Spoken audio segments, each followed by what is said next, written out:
Before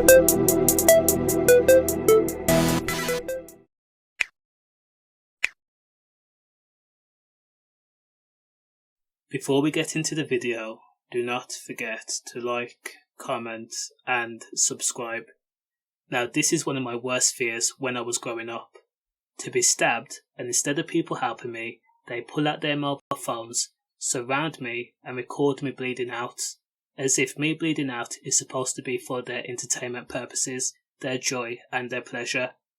Well, sadly, that's what a 25-year-old man from Birmingham had to endure, and I just want to say I'm so sorry for that.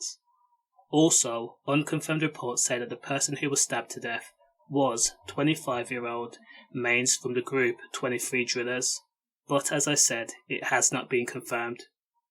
So, again, a 25-year-old man was attacked on Chudley Road in Stockland Green area of Birmingham, Edrington, on Monday afternoon on a residential street, in front of witnesses at that.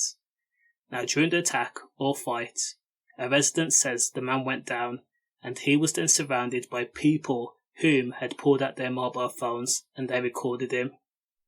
The 25-year-old victim had been stabbed during the fight/attack.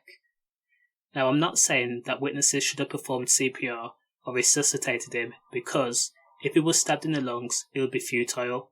But what I am saying is, they could have stemmed the blood flow, or called an ambulance, or showed some sort of compassion. They could have held his hand, reassured him he was going to be okay, but what those idiots did was dehumanize the man. They recorded the victim bleeding to death. Police say paramedics arrived on the scene at 4 p.m. and rushed the victim, who was bleeding out, to hospital, but sadly he was pronounced dead later that Monday afternoon. Now what that means is, all those heartless people that pulled out their mobile phones, they actually recorded his death. And at the very least, they should be an accessory to murder, because how are you going to stand there knowing a person's been stabbed and you record it just to tell your mates you've witnessed a murder over a cig or a brew? As if the victim is not a real person, as if he did not have a mother or father who loved him, or friends and family who cared for him. That's worse than being cowards. And as for the suspect, an 18-year-old man has been arrested in the area on suspicion of murder, and you can bet your ass people in abundance have footage of what went down. All I can say is condolences to the victim. Stay safe.